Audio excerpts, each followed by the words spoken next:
I would like to tell you a story about my father. He was still alive when the banks were getting bigger and bigger, and my Norwegian husband would like to ask him that question, what was really going on in the bank sector? And then my father would answer, það veit maður ekki. Or, well, one doesn't really know. And later on we found out the hard way that this was the real truth. Nobody knew what was happening in the bank sector. Another thing about my father, he would like to put his money into different banks. And I thought he was a little senile, but he said that it was because the banks might be bankrupt. And I thought, well, the banks couldn't be bankrupt. But what happened? They did. One can say that the ads in the newspaper were reflecting what was going on in the society.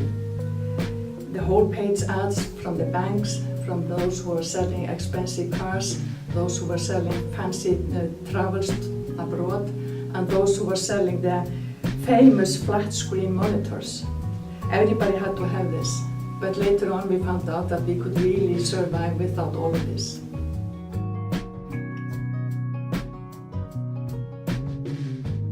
The newspaper were bleeding after all this happened. Less ads, the raw paper doubled in price, many journalists lost their jobs, and the editors had to emphasize more cheap material, less foreign news, less culture journalism, and less in-depth journalism. The whole field of journalism was bleeding.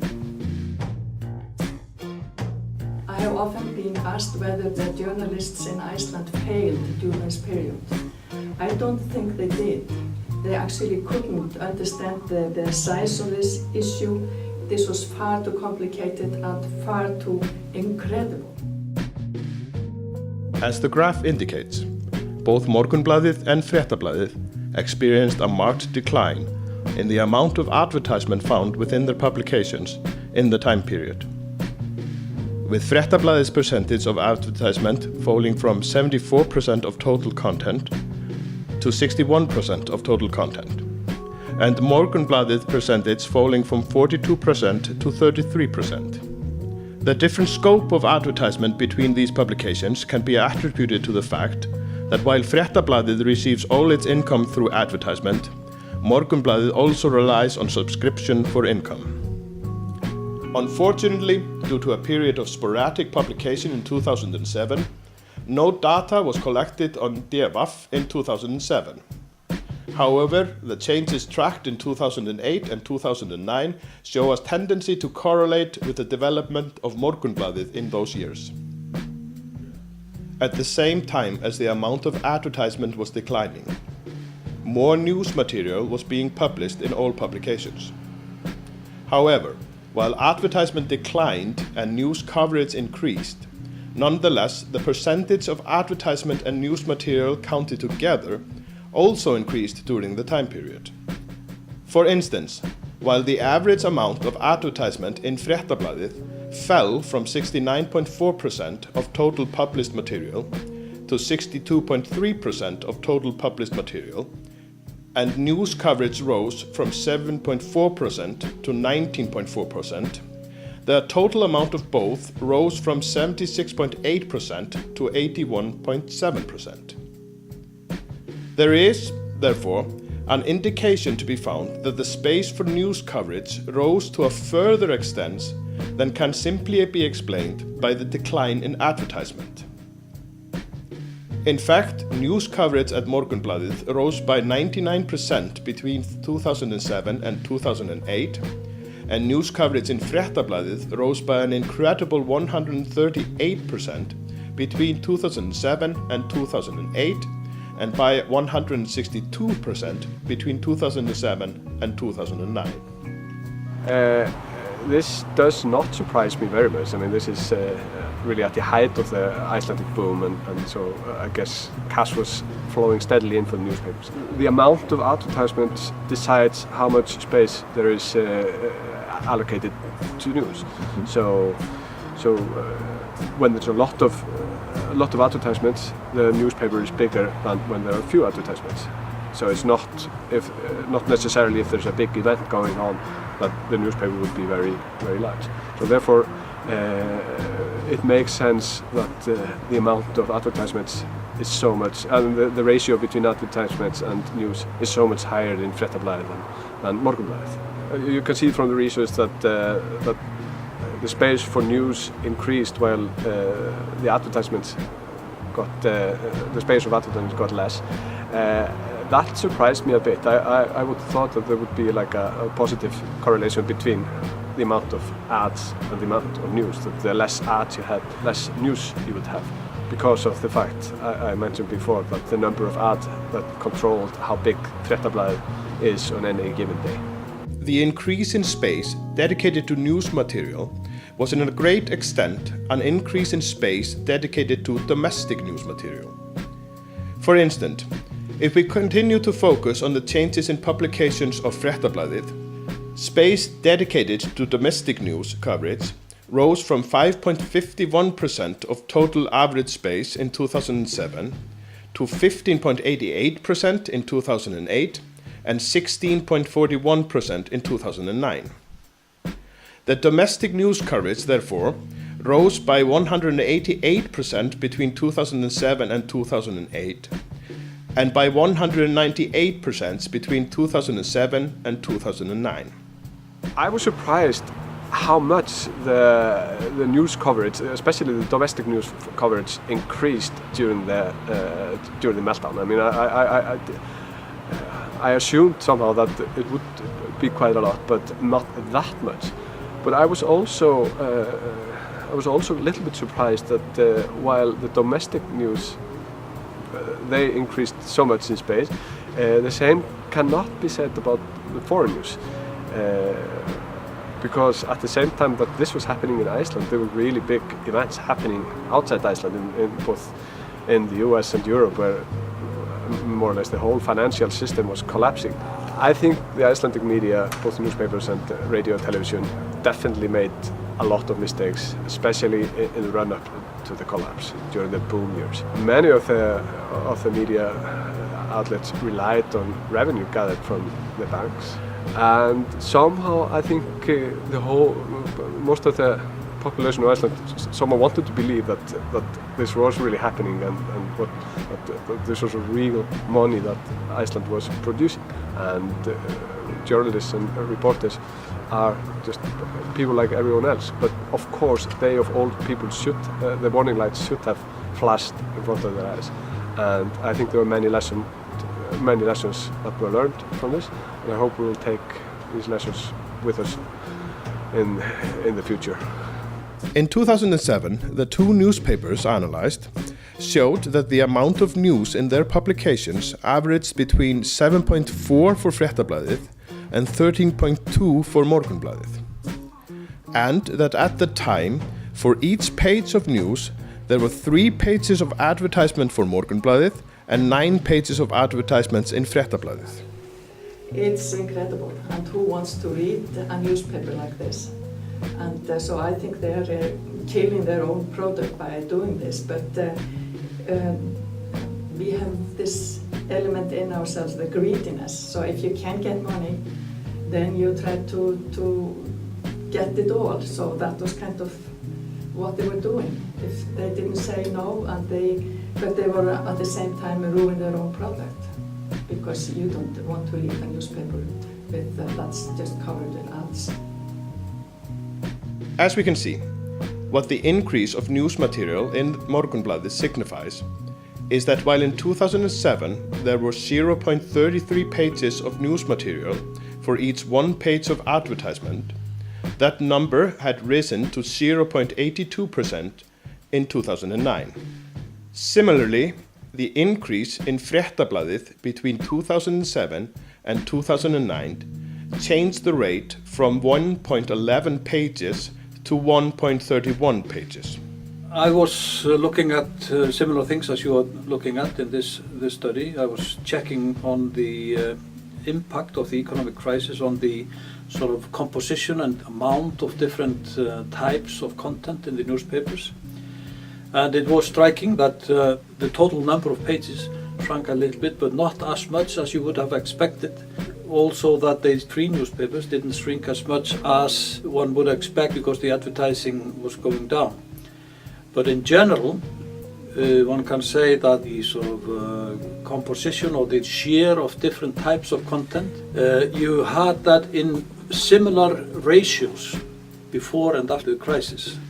So that if you say that there was one page of news, for example in Morgunblaðið, against every 3 pages of advertising before the crisis, you would get the same ratio but fewer pages maybe. You get less news and less advertising. So the whole thing, especially the subscription newspapers that I looked at, Morgunblaðið and DV, they were very careful of sort of not shrinking the paper as much as the shrinking in the advertising was. So even if they lost maybe 10% or whatever of the advertising space, you didn't shrink the content quite as much. But the ratio was very, in the free newspaper, you seemed to be very careful of, you had a certain amount of content and a certain amount of advertising. And the general ratio, both before the crisis or the economic meltdown or whatever, the financial crisis in 2008, the ratio between content and advertising was that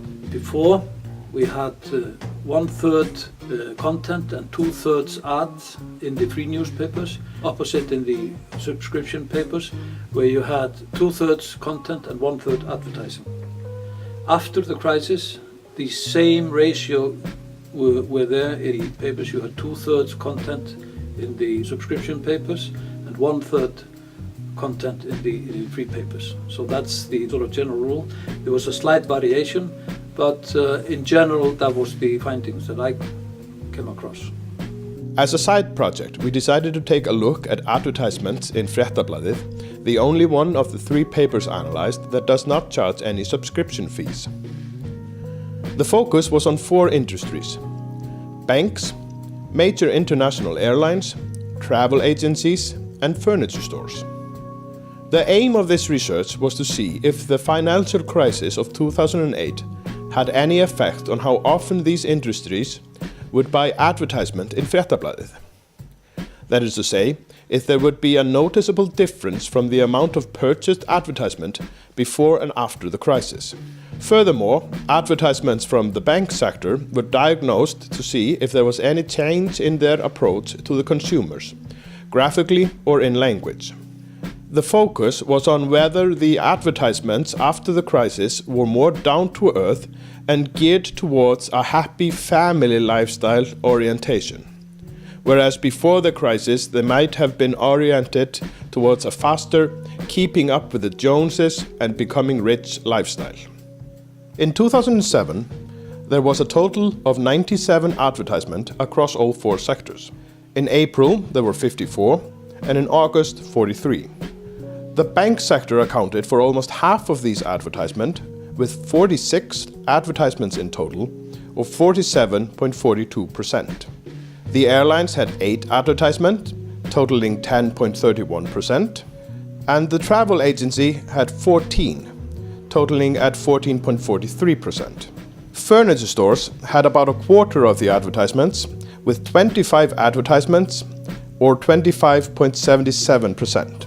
When the advertising ratio declined after the crisis, you saw especially the subscription papers trying to sort of fill in the empty spaces or the empty pages, you might say, with domestic news. I think it was mainly because that's what sort of generally seems to be the highest demand for domestic news. And it's also something that's a tradition for domestic news, that's what you should get in the Icelandic newspapers. This was especially the case in the subscription paper, and it was very apparent, for example, with DV, the sort of tabloid newspaper. They had a lot of space devoted to domestic news, but of course the headlines were bigger and the pictures were bigger than in the sort of more broadsheet papers like Morgunblaðið and Fréttablaðið. But in Fréttablaðið, because that's a free paper, I don't think that it was the case that the sort of amount or the space devoted to domestic news increased so much proportionally, because as the paper shrunk, the whole content package shrunk, my measurements at least, they didn't show that there was a lot of increase in domestic news coverage. But it's not surprising that this is what they try to sort of go for it. And I don't think it's only that Icelanders and the press was looking inward because of the situation here. I think they were sort of answering demand. There is always, that's the best, sort of, or the most demand is normally before crisis and after crisis. It's what the most demand is for with newspaper readers. And I think that's when you have the severe competition, the papers were competing severely. So that's what they sort of give their readers, more domestic news. That's the sort of demand is. In 2008, the total amount of advertisement within the four sectors was 105, with 61 in April and 44 in August. The bank sector counted for 1/4 of these, with 27 ads in total, or 25.71%. This amounts to a 50% decrease between years. Airlines had 10 advertisements, which is 9.52 in total, similar to the previous year. Travel agencies had a total of 17, or 16.9%, and furniture stores accounted for almost half of advertisement, with 51 in total, or 48.57%. This is an increase about 50% between years. In 2009, the total amount of advertisement within the four sectors was 83, with 52 in April and 31 in August, the least of all the years. The bank sector counted for almost 1/3 of advertisements, with 31.33%, or 26 in total. The airlines had 16.83, or 14 in total. And travel agencies accounted for 14.46%, or 12 in total. Furniture stores accounted for 37.35%, or a total of 31. Concerning the methods and tone of advertising, there was some noticeable difference in approach between the years. Before the crisis, every single bank advertised an approach that sought to maximize profits, including promises of high interest rates and foreign currency payouts. Sparisjóðurinn made the greatest promises in 2007 with phrases such as "Sprawn stocks continue to climb" and "by far the highest yields of comparable funds in the market." However, in April 2009, their advertising shifted tone to a more cautious approach, with phrases such as 3 steps to financial health and "our finances as from another world." Landsbankin advertisements were similar, with promises of high interest rates before the crash, which then became replaced with smiling customer service representatives offering good service and a more human approach after the crash. I think that you can say that before the crisis the media was not critical enough of what was happening, and it sort of played along, and that's also the findings you find in the parliamentary report, the rannsóknarskýrsla, as they call it. There you get some criticism of the media, but there was, I think, a change in the attitude and the sort of focus of the media after the crisis, where you had a much more critical coverage of the news, and you would get a sort of a different attitude.